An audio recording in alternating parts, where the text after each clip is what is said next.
Hello వరే Rambabu. Hello మామా. కాదురా ఈమెనేమి సుజాతాన్ని పెళ్లి చేసుకోని చెప్తున్నావని ఏమే? ఓ నాయనా నాకొద్దు మామా. కాదురా నువ్వే కదరా భలే ఉండదా ఈమె కోటేరు ముక్కు చిలక ముక్కు బంగారు పేదాలు అంటావు కదరా. ఓ నాయనా ఏమి పోయిన నెలలో పెద్ద మనిషి అయిందంట మామా. పోయిన నెలలో పెద్ద మనిషి అయింది, చుట్టాలందరూ పిలిపించి భోజనాలు కూడా పెట్టించారా వాళ్ళ ఆయన. ఓయమ్మా నాకొద్దు మామా పెద్ద మనిషి. కాదురా తల్లి లేని పిల్లని నేను చేసుకోవాలా బాగుండదు అని చెప్పి 2 నెలలు ముందు కూడా అంటావు కదరా. ఓ నాయనా ఏమి పోయిన నెలలోనే పెద్ద మనిషి అయిందంట. అదే పెద్ద మనిషి అయితే మంచిదే కదరా స్వామి. అందరు మంచి మంచి ఆడవాళ్ళు చేసుకుంటా ఉంటే నాకేం కర్మ మావా. అంత పెద్ద మనిషిని చేసుకున్నా. ఒరే నాయనా నీకు అర్థం కదా స్వామి, ఆమె పెద్ద మనిషి అయింది అంతే. ఓరు నాయనా అంత పెద్ద అయింది నాకెందుకు మామా. ఒరే స్వామి ఆమె పుష్పావతి అయిందిరా. ఓరు నాయనా ఆమె పెద్ద మనిషి మళ్ళీ పుష్పవతి కూడా అయిందా.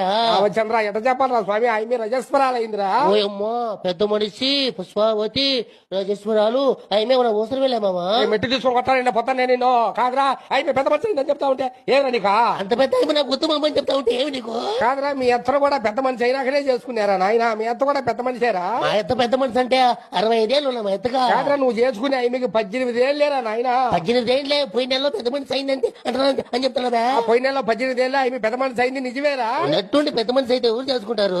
ఎప్పుడు కావాలి పెద్ద మనిషి? కాదు పెళ్లి చేసుకుని పిల్లలు పుట్టినాక మళ్ళీ నాన్నగా పెద్ద మనిషి అయితే బాగుంటది. ఒరే స్వామి ఆ పెద్ద మనిషి కాదురా నాయన.